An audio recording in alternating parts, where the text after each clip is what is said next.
Now you're watching Gearz. Hey, welcome to Gearz. As you can see, we've got a lot of projects in the shop here, all waiting for some attention. But today we're going to be jumping back on a project that a lot of you guys have been asking about, the Swamp Spryte. Now, for those that don't know, the Swamp Spryte was an all-terrain amphibious vehicle that was made by Thiokol back in the 60s, and it worked well. Unfortunately, the demand for small tracked amphibious vehicles hadn't really developed yet. So, only a handful were made, and today, only 4 or 5 are known to still exist. Fortunately, we were able to hunt one down.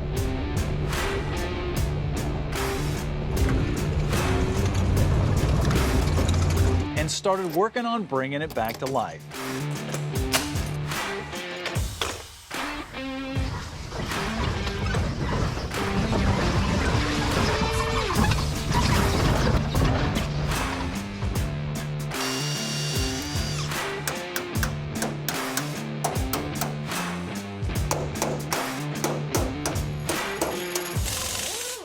Now, at this point, we've been working in the interior and the bed area. We've been working to reskin the body, and we have a new straight 6 Ford engine going together and a C4 automatic. But today we're going to be dealing with the main part of a tracked vehicle, the axles and the tracks. So, we need to get this thing up in the air and take a look underneath.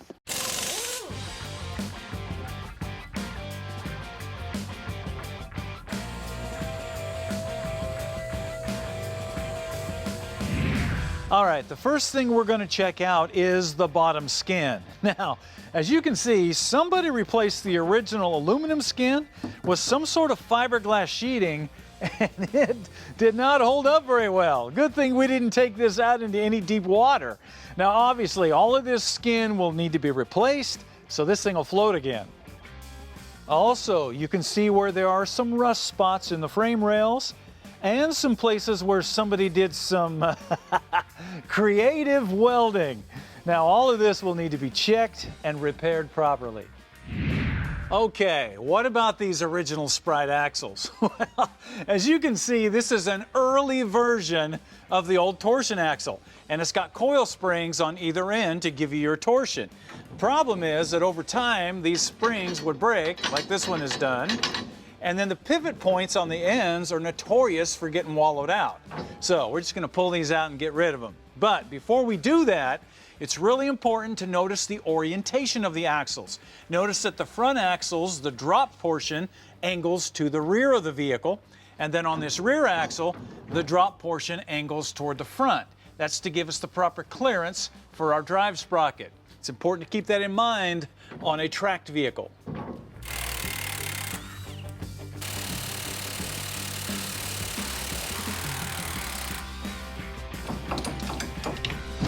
Now, obviously, we found some surprises in the frame rails when we removed the axles. Now, this is typical for an amphibious vehicle, but it was a little worse than we originally thought.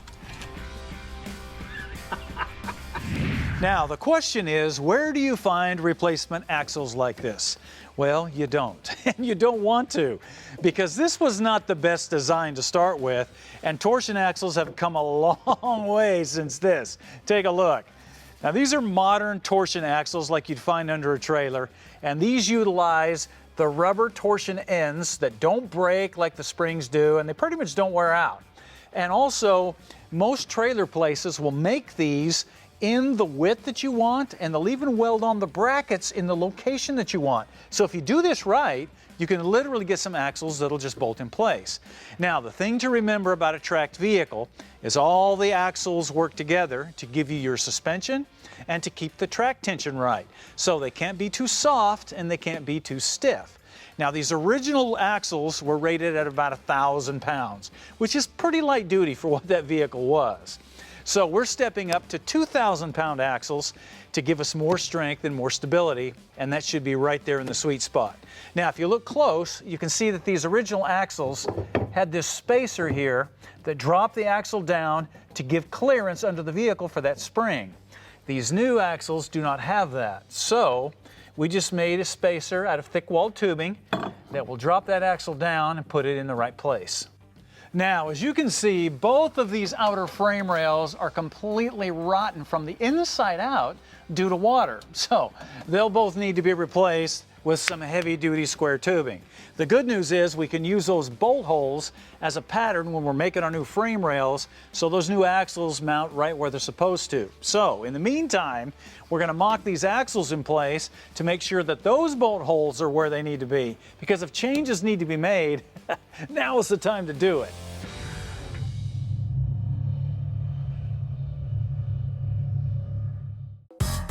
Metal. It's one of the key components of what we build and fabricate with. But if you can't shape it and cut it, you can't build with it. For over 50 years, Woodward Fab has been supplying the tools and technical advice to get the job done right. Bead rollers, brakes, shears, tubing benders. You'll find what you need whether you're a professional metal worker or just starting out. Woodward Fab, shaping metal since 1966.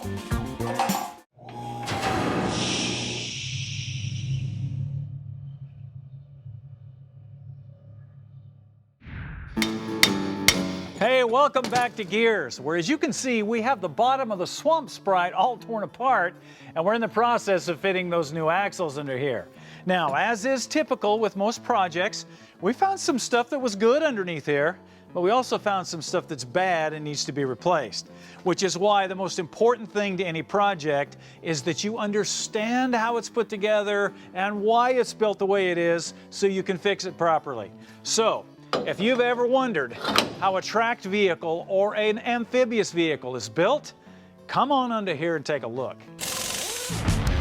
Okay, the main frame consists of these outer heavy square tubing frame rails that support the axles and tracks. Now obviously, these are damaged and are very rusty. So these are going to need to be replaced. The outer frame rails are welded to heavy square cross members to create a ladder-style frame that supports the engine and the drivetrain and the weight of the body.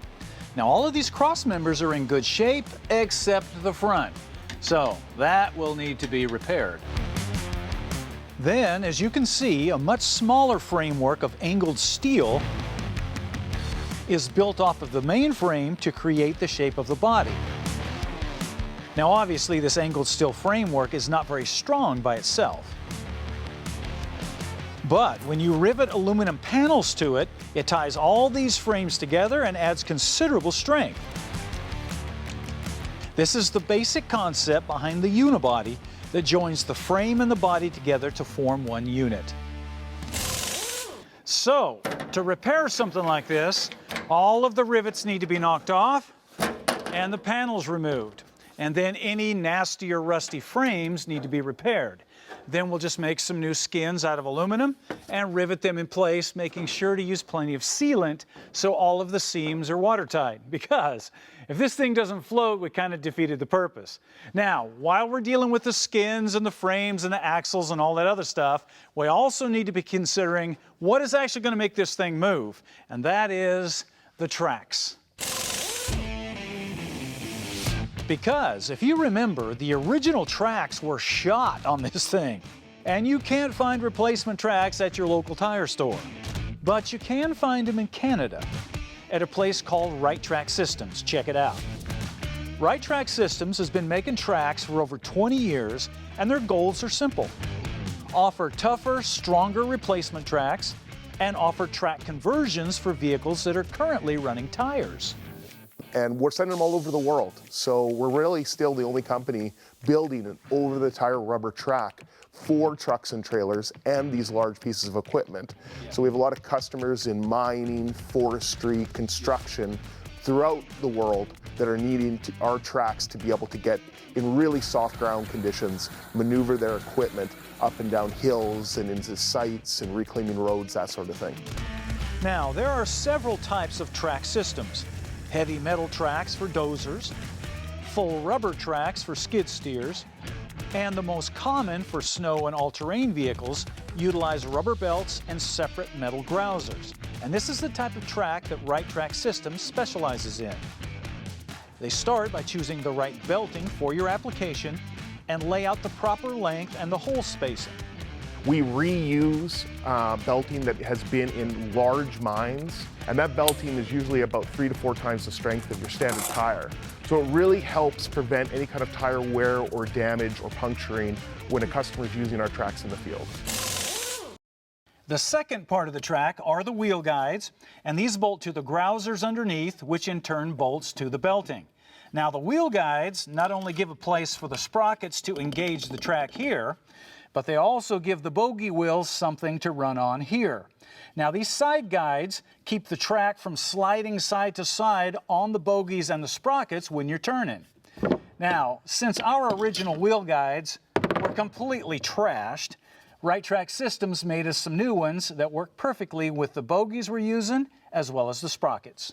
The third and final part of the track are the grousers or the cleats, and they not only tie everything together, but they also supply the traction to dig into the terrain and move the vehicle forward. Now, the Swamp Spryte used a unique cleat design. Notice that these have a drop center. That helped the vehicle turn. But if you'll notice, every fifth cleat does not have a drop center. Now, Thiokol designed this to where that these would act as paddles and help move the thing in the water, but there's not too many of them to where it affects the steerability of the drop center. It's a simple but ingenious design. So it was very important that these be reproduced properly. And as you can see, Right Track Systems did a great job on that. And that's one of their specialties, custom tracks for custom applications. Going to be in ice or snow? They can weld ice picks onto the cleats for extra traction. Going to be on pavement or sensitive areas? They can build cleats out of polyurethane for a soft touch. The best part is, all of these parts on the track are replaceable. So if you mess up a cleat or a wheel guide or a belt, you can replace it and just keep going. Now, at this point, you might be thinking, man, it'd be kind of cool to have a tracked vehicle. Well, it might be easier to do than you think. Take a look. Probably our most popular applications are going to be for semi-trucks, tandem, triple, and single axle semi-trucks and trailers. We also build a lot of snowcat tracks, skid steer tracks, agricultural equipment, and then just basically custom ATVs and utility equipment. So, as you can see, you don't necessarily have to have a rare Swamp Spryte to have a tracked vehicle. You might be able to bolt tracks onto something you have now to give you the best traction and flotation you can imagine. And that is worth thinking about.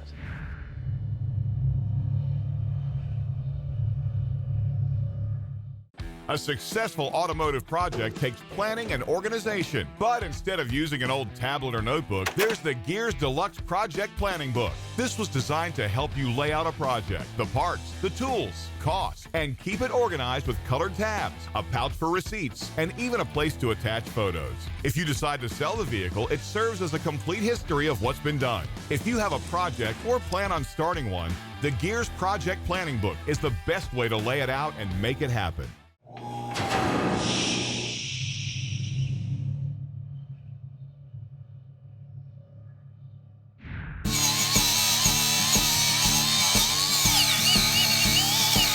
Hey, welcome back to Gearz, where we are in the process of rebuilding the frame and putting new axles and tracks underneath the old Swamp Spryte. So, obviously, I got a lot of work to do here. So, while I'm doing that, we're going to give you some updates on another project that a lot of you guys are asking about.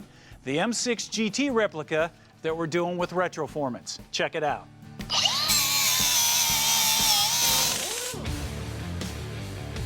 After we finished doing the fitment and the layout of the chassis and the body on the show,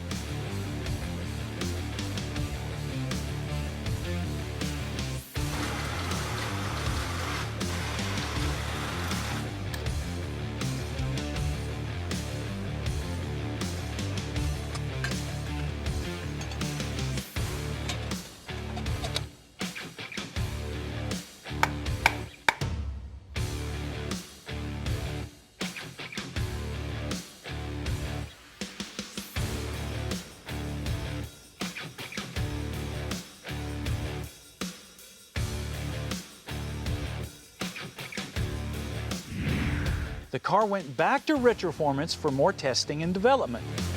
The first step was to run the chassis in a finite element analysis simulation to test for problems or weak areas. And if problem areas are identified, It allows the guys to refine the chassis and eliminate them. This kind of R&D is what makes the Strickland Racing chassis so good. Of course, having everything on paper is one thing. Having it actually work is another. So the next step was to do some real-world testing to help determine specifics about the drivetrain, the plumbing, the cooling system, and the chassis. So everything was basically put together into a rolling go-kart. And out on the road we went.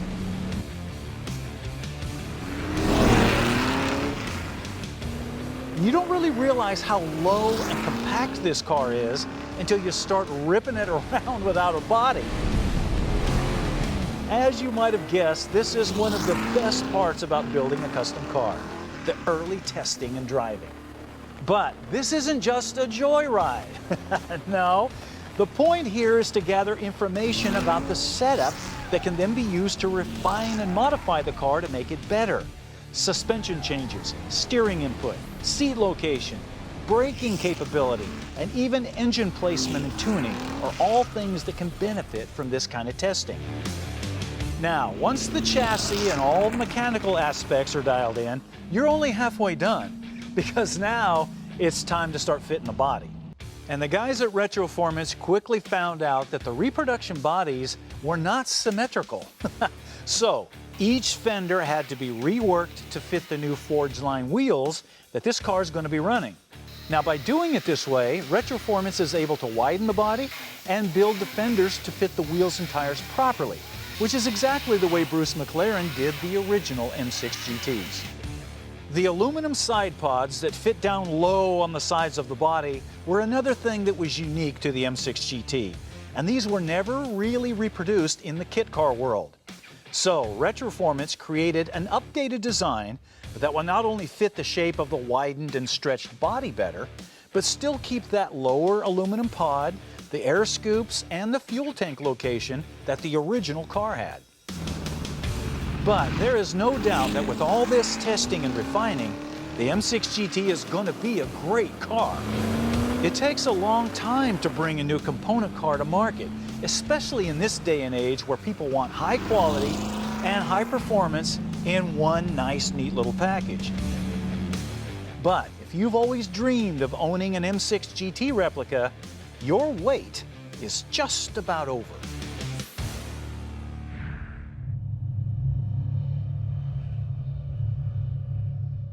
You know, one of the first true freedoms you experience as a kid is that first bicycle. Man, it becomes your transportation to the world, or at least the local neighborhood. And in my neighborhood, man, we all had bikes. And we'd stick playing cards in the spokes, and we'd suck on black licorice, make it look like we were big biker dudes, and it was magic. But a bike wasn't just about transportation. No, it became an extension of your personality.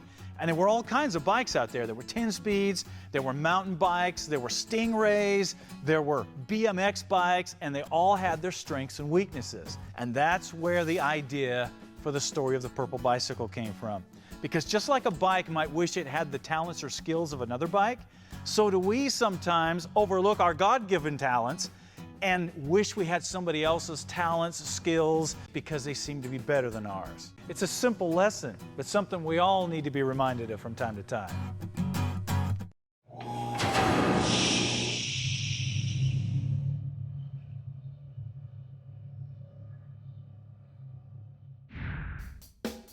What are you working on? Brought to you by Woodward Fabrication, selling quality metalworking equipment since 1966. Today's What Are You Working On comes from Talbot, and he is from Albuquerque, New Mexico, and the project is a 1966 Chevelle SS396. Oh my gosh, what a cool car. Now this story starts right in 1966 when Talbot's dad bought the car with his military discount, drove it off the showroom floor. And Talbot was only 3 years old at the time. He says, man, I remember when we picked it up. Yeah, those kind of things can definitely make an impact on a young kid. Now, he said that he fell in love with the car over the years as it became their daily driver. Man, think about that, a muscle car is a daily driver. and he just loved the sound of the exhaust. However, Talbot's mom, she didn't have the same feeling after the car left her and the 2 kids stranded with engine problems. She's like, I need a different car. So the Chevelle got regulated to the backyard, and he said that they used it to tow the camping trailer on camping trips. That's what you did with muscle cars in the 70s. You didn't get a truck, you just towed the trailer with a muscle car. Wow. Now, he said that his dad always wanted to restore the car, but he said when COVID hit, Talbot knew that's the time. So he dug into the car, started restoring it. Check this out. Now, obviously, the first thing they did was completely disassemble it. Talbot said this was the first time that he'd ever done a frame off, but he's been watching the shows and he figured that he could handle it. That's awesome, man. And so documented all the parts, took everything apart, did it right, and then they sent the body off, had it sandblasted, painted the original color. And then while that was happening, he sent the motor off, had that rebuilt, and then when the time was ready, he and his wife put the engine and transmission back in the car. So the whole family's been helping on this thing, which is awesome. Then, of course, it was the assembly time. They assembled the car, they put it all back together, and basically he drove it out of the garage as a brand new 66 Chevelle. And you'll never guess what his first stop was. Yeah. He went right to his mom's house and presented it to her, and she said, well, she's finally able to forgive the old Chevelle for stranding him. She actually kind of likes the car. Talbot, so awesome that you kept a car all these years. It is so rare that somebody keeps a family car like that because the values have gone so crazy. So, awesome job. So, to recognize such a cool project, Talbot, we are going to give you a bead roller. Now, this is the Super Bead roller from Woodward Fab. It's a manual bead roller. It comes with a whole bunch of dies, which will definitely come in handy when you start doing some metal work. Then we're going to give you a fender cover, which is really going to come in handy when you start working under the hood of that Chevelle because you don't want to scratch that paint. Then we are going to give you a deluxe project planning book. Now, this will allow you to keep track of everything that you did to that car. So when you need to work on it over the years, you'll know exactly what you put on it. Then we're going to give you some Gearz coffee cars so you can not only enjoy the coffee, but also the collectible sticker inside. And then finally, we're going to give you a copperhead die cast. Now, for the rest of you guys, if you want to get in on this and get your projects featured on the show, you got to send them to us. Go to our website, go to Gearz Nation, and submit it into What Are You Working On? The website's also the place to find out more information on any products you may have seen on the show, any Gearz merchandise, and how to join Gearz Nation. Also, make sure you check out our social media. That's Instagram, Facebook, TikTok, YouTube, all at Official Stacey David. YouTube is also the place to view all of your favorite Gearz episodes, as well as the Gearz Restoration Series and our full project builds that follow a project from beginning to end. And finally, if you're a radio person, be sure and check out our podcast, Tales of a Gearhead. All right, that wraps it up for us today, which means it is time for you to get out there and start working on something. Obviously, I've got a ton of work to do on the Swamp Spryte. Talbot has his Chevelle to drive. I know you've got a hankering to get out there and get your hands dirty. So get out there, start working on something. We'll see you next time.